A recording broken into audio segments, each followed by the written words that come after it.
Dwarakish uncle ಇನ್ನು ನಮ್ಮ ಜೊತೆ ಇಲ್ಲ. ಏಪ್ರಿಲ್ 16ನೇ ತಾರೀಕು 3 ವರ್ಷದಿಂದ ಅವ್ರ ಶ್ರೀಮತಿಯವ್ರಿಗೆ ಅನಾಹುತ ಆಗಿ ತೀರೋದಿದ್ರು. ಈಗ 3 ವರ್ಷ ನಂತರ ಏಪ್ರಿಲ್ 16ನೇ ತಾರೀಕೆ ದ್ವಾರಕೇಶ್ ಅಂಕಲ್ಗೂ ಹಿಂಗೆ ಆಗಿದೆ. ಅವ್ರ ಶ್ರೀಮತಿಯವ್ರ ಜೊತೆ ಸೇರಿರ್ತಾರೆ. And also he had a beautiful journey. ಒಳ್ಳೆ ತಂದೆಯಾಗಿ, ಒಳ್ಳೆ ಗಂಡನಾಗಿ, ಒಳ್ಳೆ ವ್ಯಕ್ತಿಯಾಗಿ, ಒಳ್ಳೆ ನಿರ್ಮಾಪಕ, ನಿರ್ದೇಶಕ, ಒಳ್ಳೆ ನಟ ಆಗಿ ಒಂದು ಬೃಹತ್ ಜರ್ನಿ ಅಂತಲೇ ಹೇಳ್ಬೋದು. ಆ್ಯಂಡ್ ಆಲ್ಸೋ ನೇತ್ರದಾನ ಮಾಡಿದ್ದಾರೆ. ಈಗಿನ ಪೀಳಿಗೆಗೆ ಒಂದು ಎಕ್ಸಾಂಪಲ್ ಸೆಟ್ ಮಾಡಿ ಹೋಗಿದ್ದಾರೆ. ಅವರೆಲ್ಲಿದ್ದರೂ ಖುಷಿಯಾಗಿರಲಿ, ಅವ್ರ ಆತ್ಮಕ್ಕೆ ಶಾಂತಿ ಸಿಗಲಿ ಅಂತ ಹೇಳ್ತಾ ನಾನು ಮಾತು ಮುಗಿಸ್ತಾ ಇದ್ದೀನಿ. ಜಯ ಆಂಜನೇಯ. ಅವರು ಕೂಡ ಅವ್ರ ಜೊತೆಯಲ್ಲಿ ಕೆಲಸ ಮಾಡಿದ್ದಾರೆ. ನಮ್ಮ ತಂದೆಯವರು ಹರ್ಷವರ್ಧನ್ ಅಂತ ವಾಸ್ತುಶಿಲ್ಪಿ.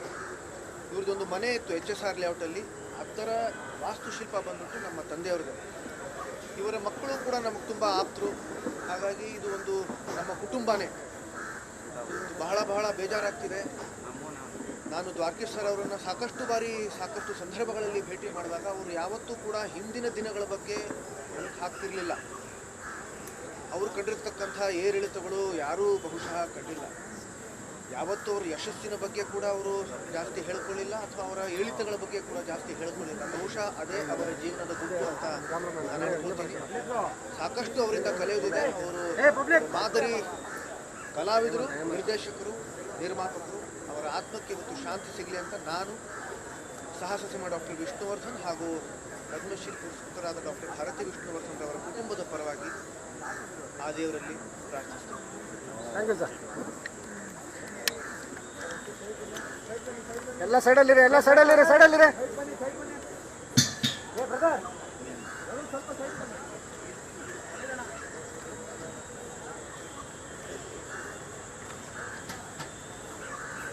ಹಾಂ ಮೇಡಮ್, ಪಬ್ಲಿಕ್ ಇದೆ ಮೇಡಮ್. Ready madam.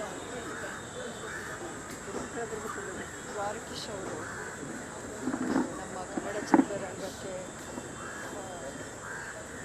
ತುಂಬ ಯಶಸ್ವಿಯ ಒಬ್ಬ ನಟ, ನಿರ್ಮಾಪಕ, ನಿರ್ದೇಶಕ.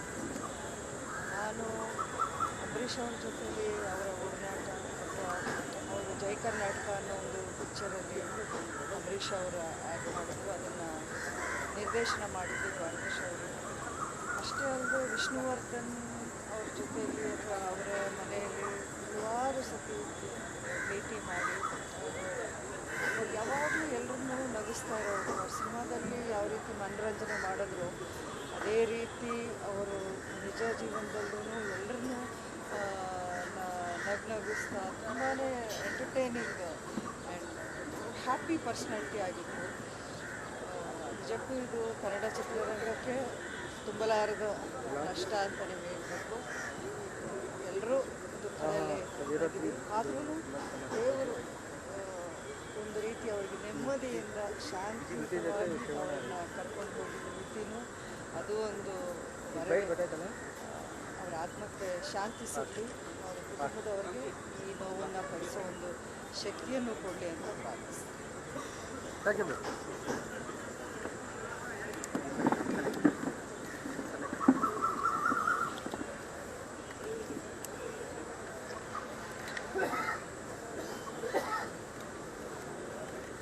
ಸರ್ ಸ್ವಲ್ಪ ಎಲ್ಲ ಸೈಡ್ ಬನ್ನಿ, ಈ ಕಡೆ ಸೈಡ್ ಬನ್ನಿ.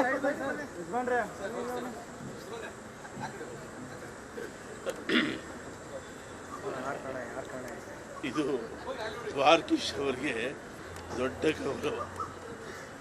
ಅವರು ಬದುಕಿದ್ದಾಗ ಇಷ್ಟು ದೊಡ್ಡ ಪ್ರಚಾರ ಅವ್ರಿಗೆ ಸಿಗಲಿಲ್ಲ. ಆ್ಯಕ್ಚುಲಿ ನಮ್ಮ ವಾಣಿಜ್ಯ ಮಂಡಳಿ ಇದನ್ನು ಮೊದಲಿಂದಲೂ ಗಮನಿಸಬೇಕು. ದ್ವಾರಕೀಶ್ ಅವರು ಎಂಟರ್ಟೈನ್ಮೆಂಟ್ ವರ್ಲ್ಡ್ಗೆ ಒಂದು ಇನ್ಸ್ಪಿರೇಷನ್ ಮತ್ತು ಲೆಸನ್. ಫಿಲ್ಮ್ ಮೇಕಿಂಗ್ ಅಂದರೆ ಎಂಟರ್ಟೈನ್ಮೆಂಟ್ ಅದಕ್ಕೆ ಅವರು ಇನ್ಸ್ಪಿರೇಷನ್ ಆಗಿದ್ದರು. ಅತಿಯಾಗಿ ಹೋಗೋದಕ್ಕೆ ಅವರು ಒಂದು ಲೆಸನ್ ಕೂಡ ಆಗಿದ್ದರು. ಬಟ್ ಅವ್ರದ್ದು ಪರಿಪೂರ್ಣವಾದ ಜೀವನ. ನಾನು ಅವ್ರ ಜೊತೆಲಿ ಕೆಲಸ ಮಾಡಿದ್ದೀನಿ. ನೋಡಿ, ಮೆಟ್ರೋ ಗೋಲ್ಡ್ವಿನ್ ಮೇಯರ್ ಆ ಥರದ್ದೊಂದು ಸಂಸ್ಥೆ ಆಗಬೇಕು ಅಂತ ಕನಸ್ಕೊಂಡ ಮೊದಲನೇ ಕನ್ನಡಿಗ ದ್ವಾರಕೀಶ್ ಅವರು. ಅವ್ರದ್ದು ಸ್ಕೂಲೇ ಹುಣಸ್ಕೂರು ಸ್ಕೂಲು. ರಂಜನೆ ಅದಕ್ಕೆ ಬೇಕಾದ ಸ್ಫೂರ್ತಿ ದ್ವಾರಕೀಶು ಆ್ಯಂಡ್ ಲೆಸನ್ ಅವ್ರದ್ದು ಪರಿಪೂರ್ಣ ಜೀವನ ಆಗಿದೆ. ಕನ್ನಡ ಚಿತ್ರರಂಗ ಅವರನ್ನು ಸದಾ ಸ್ಮರಿಸುತ್ತೆ. ಅವರ ಆತ್ಮಕ್ಕೆ ಶಾಂತಿ ಕೊಡ್ತೀನಿ. Thank you.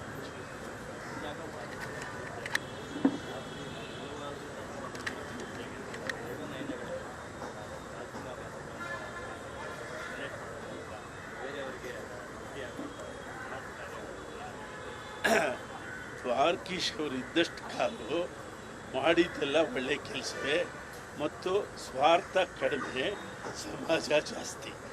ನಾನು ಅವ್ರನ್ನ ಸುಮಾರು 40 ವರ್ಷದಿಂದ ಬರಲೇ ಬೆಂಗಳೂರು ಭೂತ ಅನ್ನೋ ಚಿತ್ರದಲ್ಲಿ ಅವ್ರ ನಾಯಕ, ನಾನು ಡೈಲಾಗ್ ರೈಟ್ರು. ಅಲ್ಲಿಂದ ನನಗೆ ಅವ್ರ ಸ್ನೇಹ. ಸಿನಿಮಾಗಳು ಕೈಲಿಲ್ಲದೆ ಇದ್ದಾಗ ಅವರೆಲ್ಲ ನಾಟಕ ರಂಗದಲ್ಲಿ ದುಡಿಯೋರು. ಅವರು ಸ್ಟೇಜ್ ಮೇಲೆ ದುಡಿತಿದ್ರೆ ನಾವು ಅವ್ರಿಗೆ ಹಿಂದೆ ವಾದ್ಯದಲ್ಲಿ ದುಡಿತಾ ಇದ್ವಿ. ಅಲ್ಲಿಂದ ನನಗೆ ಅವ್ರ ಸ್ನೇಹ. ಅವರು ಯಾವತ್ತೂ ನೇರವಾಗಿ ಮಾತಾಡ್ತಿದ್ರು. ಪ್ರೊಡಕ್ಷನ್ಗೆ ಏನು ಬೇಕೋ ಅದಕ್ಕೆ ದುಡಿತಿದ್ರು. ಅವ್ರಿಗೆ ಒಂದು ತಮಾಷೆ ಮಾಡಿದೆ. ಅವರು ಆಫ್ರಿಕಾದಲ್ಲಿ ಶೀಲಾ ಅಂತ ಒಂದು ಸಿನಿಮಾ ಮಾಡ್ತಾಯಿದ್ರು. ನಮ್ಮ ಸ್ಟುಡಿಯೋದಲ್ಲಿ ರೆಕಾರ್ಡ್ ಮಾಡ್ತಿದ್ರು. ಸರ್, ಏನು ನಿಮ್ಮ ಉತ್ಸಾಹ ಇಷ್ಟೊಂದಿದೆ ಅಂದರೆ ಅವ್ರು ತಮಾಷೆ ಹೇಳಿದ್ರು, ಆಫ್ರಿಕಾದಲ್ಲಿ ಶೀಲಾ, ಇಂಡಿಯಾದಲ್ಲಿ ಸಾಲ ಅಂತ. ಅವರು ತಮ್ಮ ಪ್ರತಿ ಕೆಲಸವನ್ನು ಭಾಳ ಉತ್ತಮವಾದ ರಂಜನೆಯಿಂದ ಕೆಲಸ ಮಾಡ್ತಾಯಿದ್ರು. ಮತ್ತು ಅವರು ಪೇಮೆಂಟ್ ಕೊಟ್ಟ ರೀತಿ ಕನ್ನಡ ಚಿತ್ರರಂಗದಲ್ಲಿ ಮೊದಲು ಅಂತ ನನ್ನ ಭಾವನೆ. ಟೆಕ್ನಿಷಿಯನ್ಗೆ ದುಡ್ಡು ಕೊಡುವಾಗ ಅವರು ಪ್ರೀತಿಯಿಂದ, ಸಂತೋಷದಿಂದ, ಉತ್ಸಾಹದಿಂದ ಕವರೆಲ್ಲ ದುಡ್ಡು ಕೊಡೋರು. ಅದಾದಮೇಲೆ ನಾನು ನೋಡಿದ್ದು ನಮ್ಮ ಯಜಮಾನರು ಆದಮೇಲೆ ನಮ್ಮ ರಾಕ್ಷರಿ ವೆಂಕಟೇಶರು. ಅಂದರೆ ತಂತ್ರಜ್ಞರಿಗೆ ಒಂದು ಸ್ಫೂರ್ತಿಯಾಗಿದ್ದರು. ಈಗ ಅವರ ಕಣ್ಣುಗಳನ್ನು ಪ್ರದಾನ ಮಾಡಿದ್ದಾರೆ ಅಂತ ಕೇಳಿಬಿಟ್ಟೆ. ಅದೇನು ದೊಡ್ಡ ವಿಷಯ ಅಲ್ಲ. ಅವರ ಹೃದಯದಲ್ಲಿ ವೈಶಾಲ್ಯತೆ ಇತ್ತು, ಕಲೆ ಇತ್ತು ಮತ್ತು ಅವರ ಹೃದಯದಲ್ಲಿ ಹುಣಸೂರು ಕೃಷ್ಣಮೂರ್ತಿಗಳಿದ್ದರು. ಅವರ ಮುಖಾಂತರ ಕನ್ನಡ ಚಿತ್ರರಂಗಕ್ಕೆ ಅವರೊಂದು ಬಲವಾದರು.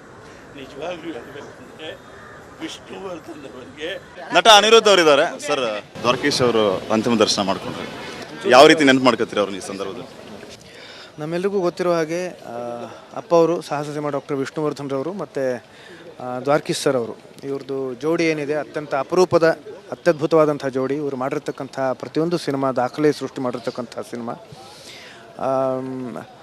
ಅಮ್ಮವರು ಕೂಡ ಅವ್ರ ಜೊತೆಲಿ ಕೆಲಸ ಮಾಡಿದ್ದಾರೆ, ನಾನು ಕೂಡ ಅವ್ರ ಜೊತೆಲಿ ಕೆಲಸ ಮಾಡಿದ್ದೇನೆ ಚಿಟ್ಟೆ ಸಿನಿಮಾದಲ್ಲಿ.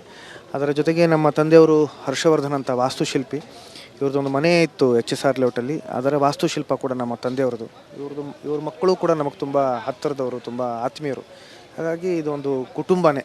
ಅದು ಇವತ್ತು ಇವರು ನಮ್ಮನ್ನು ಅಗಲಿದ್ದು ನಿಜಕ್ಕೂ ತುಂಬ ತುಂಬ ದುಃಖ ಇದೆ. ಅಮ್ಮವರು ಕೂಡ ಪ್ರಾರ್ಥನೆ ಮಾಡಿದ್ದಾರೆ ಆ ದೇವರಲ್ಲಿ ಇವರ ಆತ್ಮಕ್ಕೆ ಶಾಂತಿ ಸಿಗಲಿ ಅಂತ. ನಾನು ಕುಟುಂಬದ ಪರವಾಗಿ ನಾನು ಬಂದಿದ್ದೀನಿ, ಅವ್ರ ಆತ್ಮಕ್ಕೆ ಶಾಂತಿ ಸಿಗಲಿ ಅಂತ ನಾನು ದೇವರಲ್ಲಿ ಕೇಳ್ಕೊತೀನಿ. ಸರ್, ದ್ವಾರಕೀಶ್ ಅವರು ಒಂದು ಸಂದರ್ಶನದಲ್ಲಿ ಹೇಳ್ತಾರೆ, ಯಾವಾಗೆಲ್ಲ ವಿಷ್ಣುವರ್ಧನ್ ಅವ್ರ ಜೊತೆ ಮುನಿಸ್ಕೊಂಡು ಗ್ಯಾಪ್ ಕೊಟ್ಟು ಸಿನಿಮಾ ಮಾಡಿದ್ದೆ ಅವೆಲ್ಲ ಸೂಪರ್ ಡೂಪರ್ ಹಿಟ್ ಆದವು. ರಾಯರು ಬಂದರು ಮಾವನ ಮನೆಗೆ, ಆಪ್ತ ಮಿತ್ರ ಸೇರಿದಂತೆ. ಸೊ ಆ ದಿನಗಳನ್ನು ಅಥವಾ ಆ ಸಮಯವನ್ನು ತಾವು ನೆನಪಿಸ್ಕೋಬೋದಾ? ತಾವು ಕಂಡಂತೆ ಅಥವಾ ತಾವು ಕೇಳಿದಂತೆ? ಆ ಸಮಯದಲ್ಲಿ ನಾನು ಇರಲಿಲ್ಲ. ನಾನು ಆಪ್ತ ಮಿತ್ರ ಸಮಯದಲ್ಲಿ ಇದ್ದೆ ನಾನು. ಆದರೆ ತಾವು ಕೇಳಿದ್ದು ಸಿನಿಮಾಗಳು ಅಪ್ಪ ಅವ್ರ ಜೊತೆಯಲ್ಲಿ ನಾನು ಅವ್ರ ಸಿನಿಮಾಗಳನ್ನು ನೋಡ್ತಿರ್ಬೇಕಾದ್ರೆ ಅಪ್ಪ ಅವರು ಸಾಕಷ್ಟು ಬಾರಿ ಇವ್ರ ಬಗ್ಗೆ ಸಾಕಷ್ಟು ಗೌರವದಿಂದ, ಅಭಿಮಾನದಿಂದ, ಪ್ರೀತಿಯಿಂದನೂ ಹೇಳಿದ್ದಾರೆ, ಈ ಥರದ ಒಬ್ಬ ವ್ಯಕ್ತಿ ಇವರು ಸಿನಿಮಾಗೋಸ್ಕರನೇ ಹುಟ್ಟಿದ್ದು ಅಂತ. ಆಮೇಲೆ ಈ ಥರದ ನಿರ್ಮಾಪಕರು ಸಿಗೋದು ಬಹಳ ಅಪರೂಪ ಅಥವಾ ವಿರಳ ಅಂತಲೂ ಸಾಕಷ್ಟು ಬಾರಿ ಹೇಳಿದ್ದಾರೆ. ಯಾಕಂತಂದರೆ ಇವರು ಮಾಡಿರ್ತಕ್ಕಂಥ ಸಾಹಸ ಏನಿದೆ ಅದು ಅಷ್ಟಿಷ್ಟಲ್ಲ. ಅಂದರೆ ವಿದೇಶದಲ್ಲಿ ಸಿನಿಮಾ ಮಾಡಿದ್ದಾಗಿರ್ಬೋದು, ಕಿಶೋರ್ ಕುಮಾರ್ ಅವ್ರ ಕೈಯಲ್ಲಿ ಹಾಡಿಸಿದ್ದಾಗಿರ್ಬೋದು, ಸಾಕಷ್ಟು ಹೊಸ ಹೊಸ ಕಲಾವಿದರುಗಳನ್ನು ಪರಿಚಯಿಸಿದ್ದು ಆಗಿರ್ಬೋದು, ಹೊಸ ಹೊಸ ಸಿನಿಮಾಗಳು, ಪರಿಕಲ್ಪನೆಗಳು ಅದನ್ನು ತೆರೆ ಮೇಲೆ ತಂದಿದ್ದಾಗಿರಬಹುದು. ಇವರು ಸಿನಿಮಾಗೋಸ್ಕರನೇ ಹುಟ್ಟಿದ್ದು ಅಂತ ಸಾಕಷ್ಟು ಬಾರಿ ಅಪ್ಪ ಅವರು ಹೇಳಿದ್ದಿದೆ. ಸರ್, ಸರ್ಕಾರದಿಂದ ಸೂಕ್ತ ಗೌರವ ಸಿಗಬೇಕು, ಕರ್ನಾಟಕ ರತ್ನ ಪ್ರಶಸ್ತಿಯನ್ನು ಘೋಷಿಸಬೇಕು ಅನ್ನೋಂಥ ಆಗ್ರಹ ಕೇಳಿ ಬರ್ತಾ ಇದೆ. ತಾವೇನು ಹೇಳ್ತೀರಿ ಸರ್ ಈ ಬಗ್ಗೆ? ಸಂತೋಷನೇ. ಅವರು ಅದಕ್ಕೆ ಸೂಕ್ತವಾದಂಥ ವ್ಯಕ್ತಿ, ಅತ್ಯಂತ ಸೂಕ್ತವಾದಂಥ ವ್ಯಕ್ತಿ. ಸಿಕ್ಕಿದ್ರೆ ಬಹಳ ಸಂತೋಷನೇ. Thank you Aniruddha. ಸೊ ನಟ ಅನಿರುದ್ಧ ಅವರ ಮಾತು ಇದಾಗಿತ್ತು. ಕರ್ನಾಟಕ ರತ್ನ ಪ್ರಶಸ್ತಿ ಸಿಕ್ಕರೆ ಸೂಕ್ತ, ನಾನು ಅದನ್ನು ಸ್ವಾಗತ ಮಾಡ್ತೀನಿ, ಯೋಗ್ಯ ವ್ಯಕ್ತಿಗೆ ಯೋಗ್ಯ ಪ್ರಶಸ್ತಿ ಸಿಗುತ್ತೆ ಅನ್ನೋಂತಹ ಮಾತನ್ನು ಹೇಳ್ತಾ ಇದ್ರು. ಜೊತೆಗೆ ವಿಷ್ಣುವರ್ಧನ್ ಮತ್ತು ದ್ವಾರಕೀಶ್ ಅವರ ಒಡನಾಟ ಯಾವ ರೀತಿ ಇತ್ತು, ವಿಷ್ಣುವರ್ಧನ್ ಅನಿರುದ್ಧ್ ಇಬ್ಬರು ಕೂತ್ಕೊಂಡು ಸಿನಿಮಾ ನೋಡುವಾಗ ದ್ವಾರಕೀಶ್ ಅವರದ್ದು ಅವರ ಬಗ್ಗೆ ಸಿನಿಮಾಗೋಸ್ಕರನೇ ಹುಟ್ಟಿದಂಥ ವ್ಯಕ್ತಿ ಈತ ಅಂತ ಹೇಳ್ತಾ ಅವರನ್ನು ಹಾಡಿ ಹೊಗಳ್ತಿದ್ರು ಅನ್ನುವಂಥ ಆ ದಿನಗಳನ್ನು ಮೆಲುಕು ಹಾಕಿದರು ನಟ ಅನಿರುದ್ಧ್ ಅವರು. ಕ್ಯಾಮ್ರಾ ಪರ್ಸನ್ ಮಂಜುನಾಥ್ ಜೊತೆ ಶ್ರೀಪಾದ್ ಪಾಟೀಲ್, ರಿಪಬ್ಲಿಕ್ ಕನ್ನಡ, ಬೆಂಗಳೂರು.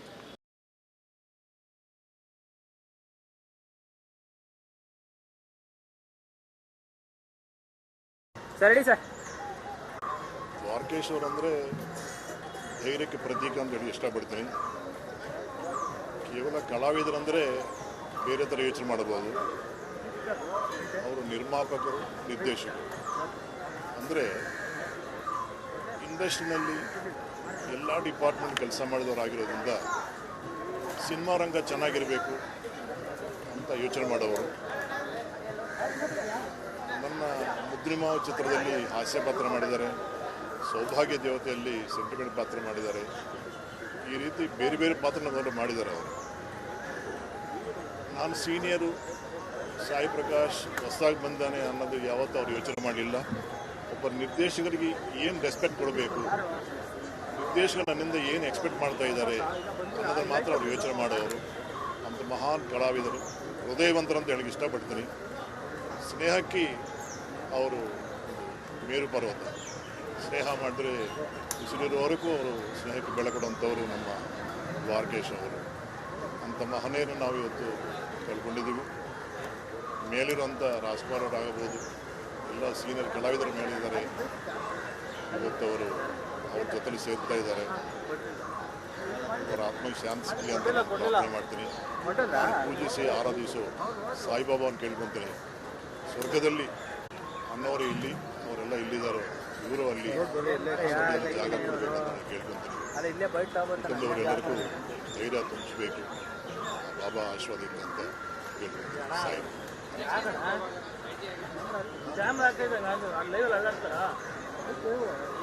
ಇದಾಗಂದ್ರೆ ಮಗ ಮೀಟ್ ಮಾಡ್ತಾ ಇದ್ದೆ. ಸಾಯಿ ಎಲ್ಲ ಏನಂದರೆ ಫಂಕ್ಷನ್ ಸೇರುವಾಗ ವಿಶ್ ಮಾಡೋದು ಬಿಟ್ಟರೆ ಯಾಕೆ ಅಂತ ಒಡನಾಟ ಏನು. ಸಾಯಿ